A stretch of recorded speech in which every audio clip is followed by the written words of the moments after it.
चुनावों का है हिमाचल प्रदेश में, किस तरह से तैयार है कांग्रेस पार्टी? देखिए,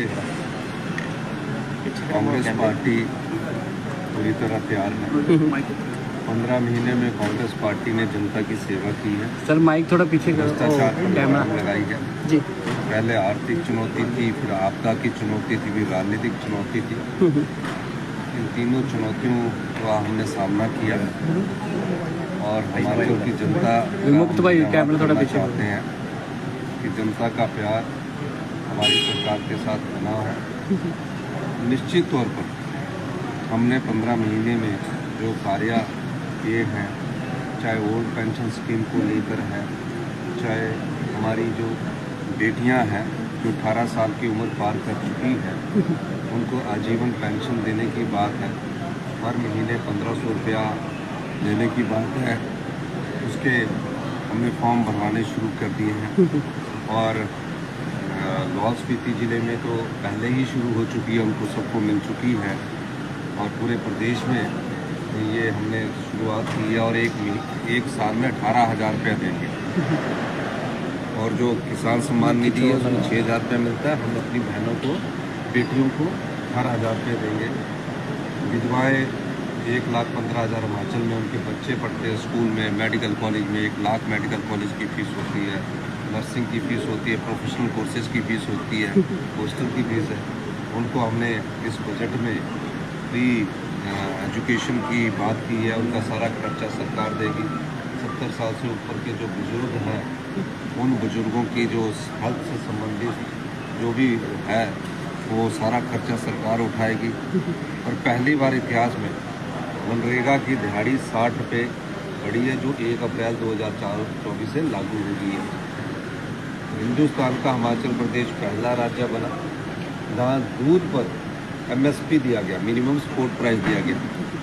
हिंदुस्तान का हिमाचल प्रदेश पहला राज्य बना जहाँ प्राकृतिक खेती गेहूँ पर MSP 40 रुपये प्रति किलो के हिसाब से दिया गया, मक्की पर 30 रुपये प्रति किलो के हिसाब से दिया गया, गाय का दूध मिनिमम सपोर्ट प्राइस 45 रुपये फिक्स किया गया, भैंस का दूध 55 रुपये फिक्स किया गया।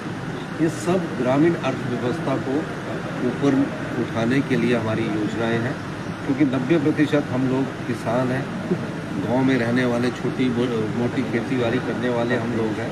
उनके लिए ये योजना लाई है और हम जनता की अदालत में बताएंगे कि हमने आपके 15 महीने में सरकार ने आपके हित के लिए कार्य किए। सर निश्चित तौर पर जो फैसले आपने सत्ता में आते ही लिए हैं वो भूतों न भविष्यति की तर्ज पर देखे जाते हैं और साथ ही साथ अभी तो 1.5 साल ही अभी मुकम्मल हुआ है और गारंटियों को भी मुकम्मल करने की आपने जो वो शुरुआत इनिशियल स्टेज में ही कर दी थी पहली कैबिनेट में। बावजूद इसके क्यों बार बार भारतीय जनता पार्टी ये कहती नजर आ रही है कि भैया 10 गारंटी जो है वो अभी तक जो है वो झूठी है, खोखली है, मुकम्मल नहीं कर पा रहे हैं, लोगों को ठगा है, इसलिए जो उनके विधायक तक जो वो चले जा रहे हैं? देखिए, अभी तो सिर्फ 1.5 साल नहीं हुआ, 15 महीने हुए और 1.5 साल जून में होगा, जी जुलाई में होगा, तब तक और गारंटियाँ पूरी होगी। अब उन्होंने तो झूठ बोलना है, लोगों को ठगना है। ओल्ड पेंशन स्कीम मिलती वो गारंटी नहीं थी, 680 करोड़ रुपए की स्टार्टअप योजना मिली वो गारंटी नहीं थी। 4 हर विधानसभा क्षेत्र में इंग्लिश मीडियम स्कूल खोलने की बात की थी। हमने पूरे विधानसभा क्षेत्र में सभी स्कूलों में पहली कक्षा से इस एकेडमिक सेशन में इंग्लिश मीडियम की शुरुआत कर दी है। 1500 रुपये की बात की थी, वो क्या गारंटी में नहीं थी। दूध का प्राइस की बात थी, वो क्या गारंटी में नहीं थी। अब इन्होंने झूठ बोलना है। झूठ जितनी बार सच से टकराएगा, जीत सच की होगी। जब लोगों को सामने नजर आ रहा है तो जितना मर्जी झूठ बोलना, और इसलिए झूठ पर कभी झूठ बोलकर लोगों का ध्यान अपनी ओर आकर्षित करते हैं, जो कि सत्य नहीं है। सर भाजपा क्यों लगता है कि इतना कॉन्फिडेंटली क्यों कह रही है कि सेंटर में भी 4 जून को हमारी सरकार होगी और प्रदेश में भी हमारी सरकार होगी? ये कॉन्फिडेंस सर कैसे? देखिए, पहले तो ये समझना बहुत जरूरी है कि जो आपने बिकाऊ MLA अपने पार्टी के प्रत्याशी बनाए हैं,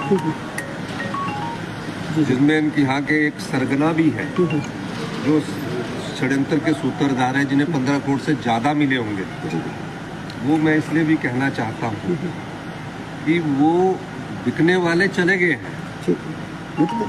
प्रूफ देने कांग्रेस के विधायक हैं।